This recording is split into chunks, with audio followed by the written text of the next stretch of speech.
Well, welcome everyone. I want to thank you all for coming to this event.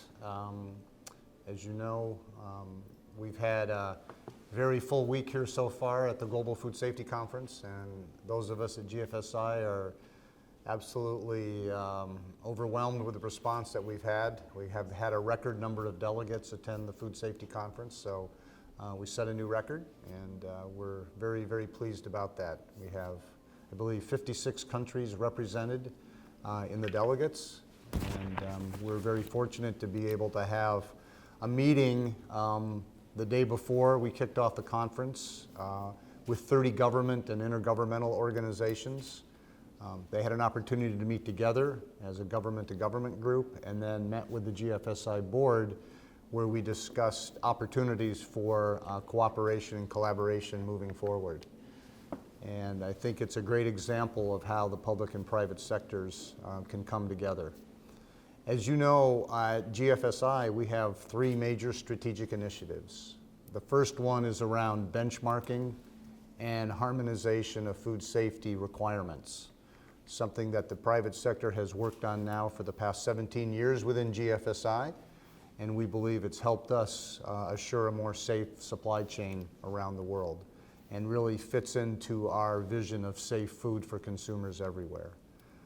The second part of our strategy has to do with capability building, and that's really around making sure that we have tools and information and opportunities for less sophisticated operators, from the farm through manufacturing, through distribution, retail, food service, to have a set of tools to help them incorporate the elements of GFSI into their food safety management systems. And we do this through a program known as the Global Markets Program, which is a stepwise progression, taking these facilities and these operators through a process, giving them tools, educational materials, and opportunities for them to begin incorporating some of these elements into their management systems. So they don't have to do it all at once. It can be a 3-year program, with the goal being certification to one of the GFSI benchmark schemes.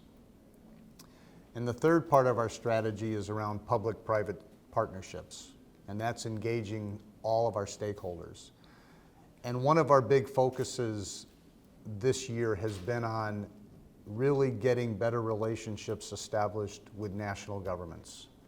So as I mentioned earlier, we've had 30 government and intergovernmental organizations together on Monday, had a chance to meet as a board, and we discussed during that meeting opportunities around capability building and consumer communications and consumer trust. So being here today is an example of that dialogue turning into action. Our action is going to be to formalize a relationship with the Mexican government and SENASICA to look at ways that we can cooperate and work together between the public and private sectors to raise awareness and to provide tools to raise the level of food safety throughout Mexico. We think this is an important step forward, and I think it's an opportunity for us to create a model that can be used effectively with other countries around the world. So again, thank you for being here. I think this is a very significant moment for GFSI, and we look forward to further cooperation with our friends south of the border. Thank you. Well, I appreciate your words, your Mike, because in Mexico, as we have talked before, we are 2 regulators, Minister of Health and Minister of Agriculture, like in a lot of countries in South America, in other parts of in Asia, Europe, etc. And we have, SENASICA is part of the regulators, and we are focused on working with growers. You know, the first part of the chain, that they are supplying fresh produce for retailers, for chains of in commerce. And we are very interested in to increase food safety for consumers. not only for export markets, we are focused more in the national consumers. And since we were invited to participate last year to Berlin in the GFSI Global Food Safety Conference, and we knew the GFSI schemes, the organization, we found that it's really, really important for our countries, for our consumers. And we found that the three basic pillars that you commented is basically the same that we are working with in our governments. Last year, when we discussed with the in the government to governments meeting, and after that into government to business meeting, we found that there are a lot of opportunities to work together. And that's the reason that last year we received the visit from GFSI in our country, and we decided to explore how can we work together and how can we strengthen the possibility to have more penetration, more work with our growers, and we found that if we have a possibility to have a partnership with the private schemes, will be very useful for us. We think that we have two different ways to work. We are not a competence, we are partners on the same issue. Increasing food safety for consumers is the way that you are working and is the way that governments are working. Governments needs to be more strong, and one of the ways to have more power, more strong in between our consumers and with our between our people, it's to have partnership with private sector. Growers needs to maintain their work on fields, and one of the possibilities to continue working and to continue offering good products for consumers is to comply with the private schemes and the official regulations. We are very happy with this model, with this partnership.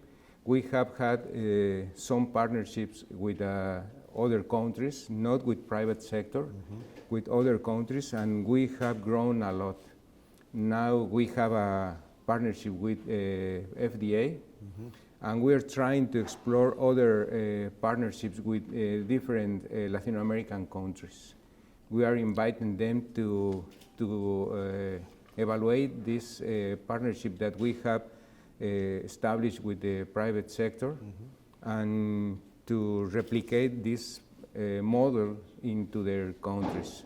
We think that we have a lot to work to do, and we are very happy that we are beginning. Great, thank you. And thank you.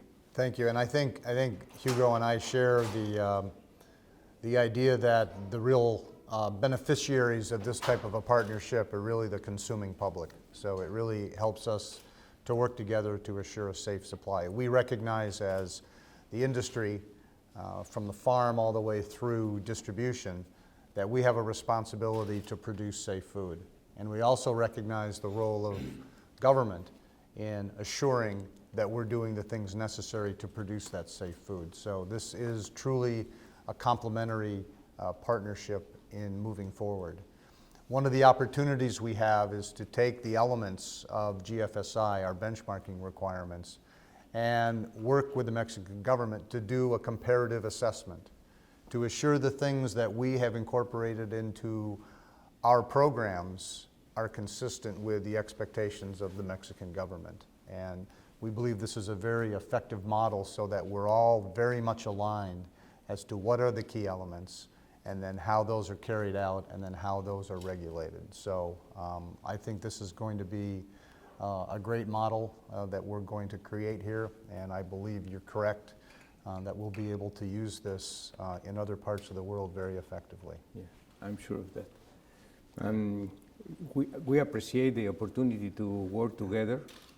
And last year we began with some training of auditors from the Mexican that are working as third parties for the Mexican government, and they received a special training to know the private schemes, and it was wonderful to begin with that example.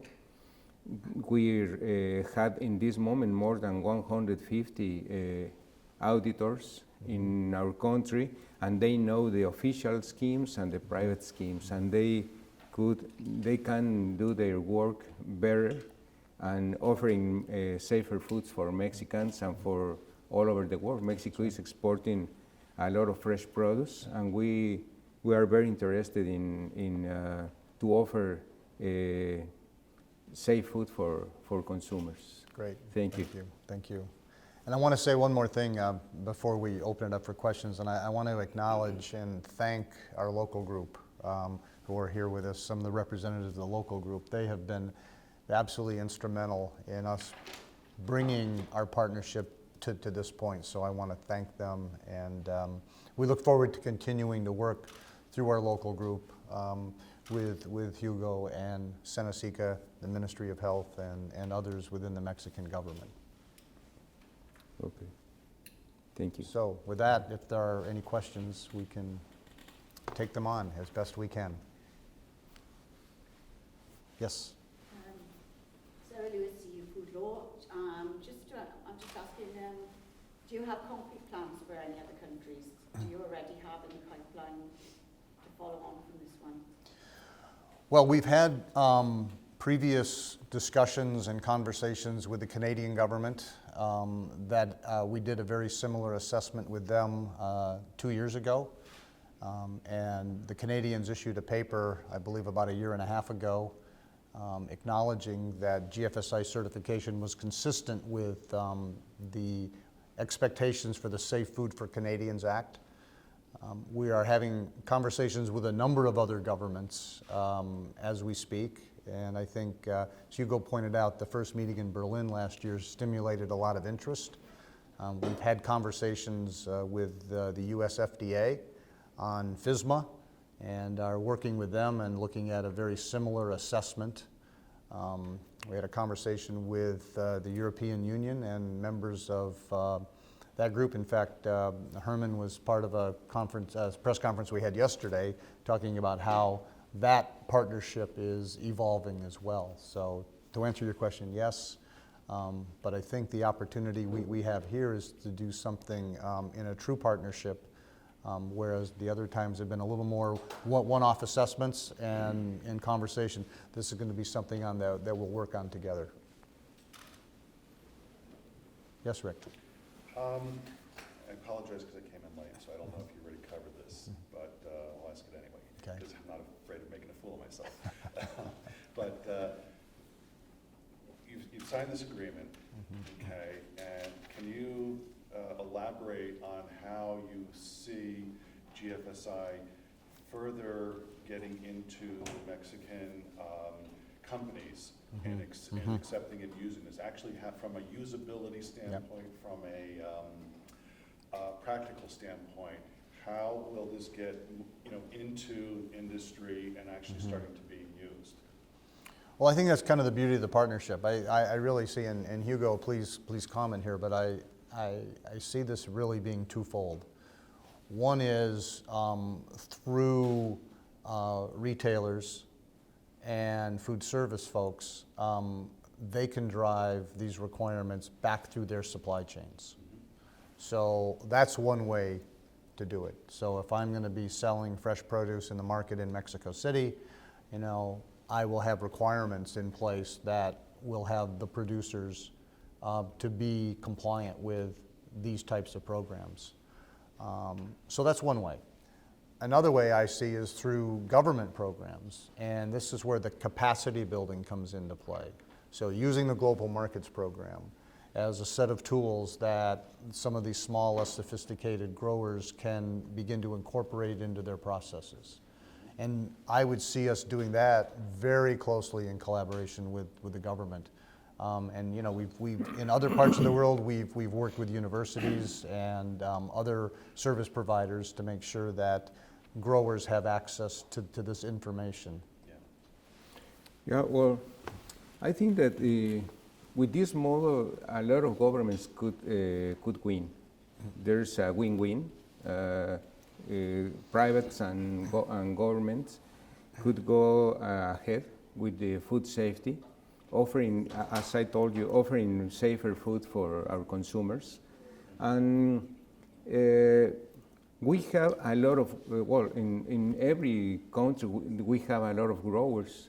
More in Mexico, if you check the statistics, we have more than 500,000 growers, and a lot of them are exporting or offering for retailers or for big chains in markets. And we, in last year, we knew some schemes like Global Gap, SQF, that they are in Global Food Safety Initiative. And we found that if we work together with those kind of schemes, we can go faster in involving our growers, because we can certify as groups.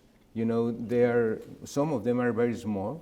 They have just 1 acre or 2 acres of avocado or guava or papaya, and they cannot pay for a complete certification by one by one. They need to be organized, and there are some schemes and private schemes that could be taken by the Mexican government to do benchmarking, to have benchmarking, to evaluate how could we produce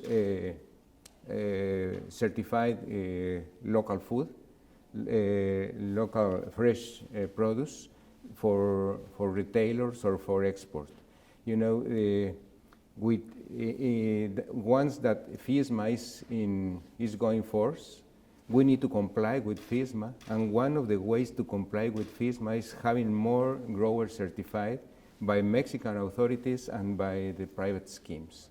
That's one of the reasons that we think that with this example, a lot of governments could go ahead, could win, and could have a safer food for consumers.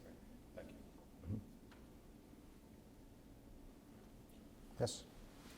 In the past few years, there have been a number of outbreaks due to cyclospora and cilantro that has at least been linked to Mexico.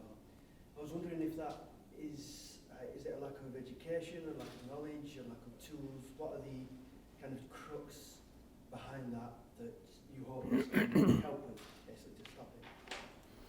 Well, thank you for the question. It's very important for us, because yes, in 2 years ago, Mexican cilantro was linked to cyclospora outbreak, and we knew that Mexico needs to strengthen the possibility to control the growers, to control food safety in growers. And we began working with FDA after they stopped the exportation of cilantro, and they evaluate our national scheme or national control for cilantro growers. And they approved the SENASICA and the Minister of Health, called COFEPRIS, the scheme to apply for cilantro growers. The scheme began working last year. All the people that is approved to export, all the growers that are approved to export to the US, it's only who are certified by the Mexican government. And it's important to explain you that in SENASICA we have a third-party certification or organism, body of certification that are working with us.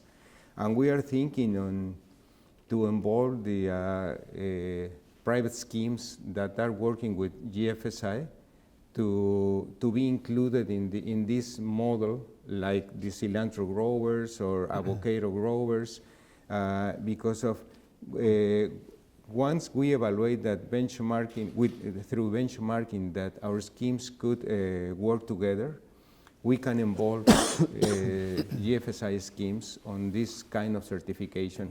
FDA knows the way that we are working with third parties, and they feel comfortable. I'm happy to say that in 2016, you didn't have any outbreak in US linked with cilantro in case of cyclospora. We think that this is one of the explanations that the scheme, the food safety control that Mexico is supplying, agree with FDA is working. And this is an example that we can work together with partnership, and we can involve in future the private schemes into this model. Yes. Or on the subject of exports, as you continue to advance some of these goals, do you anticipate that you'll see an increased interest in Mexican exports, particularly in the U.S.? Well, there's I mentioned before that once the FISMA is going forth, Mexican growers needs to comply, and they are very interested in complying with the food safety rules. Not only for US, you know that Canadian will go in force with the new rule, safer food for Canadians, and well, the Mexican growers needs to comply with both countries, and that's the reason that they are very interested in complying with the food safety rules. Once that FDA is in the way to recognize the participation of private schemes, in Mexico we will work with in the similar way, trying to evaluating the private schemes into our Mexican food safety scheme to involve them and to go forward.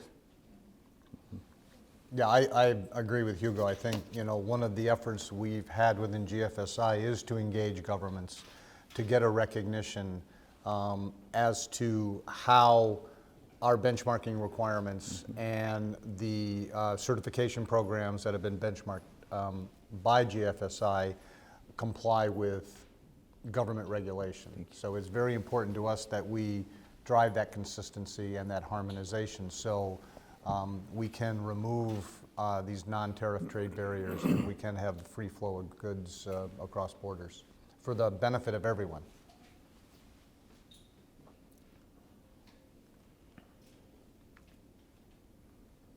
Any other questions? Okay. No? Good. Well, thank you very much. We appreciate you being here. Thank you. Thanks a lot. Thank you for everyone. Thank you, Mike. Great. Thank you, Hugo.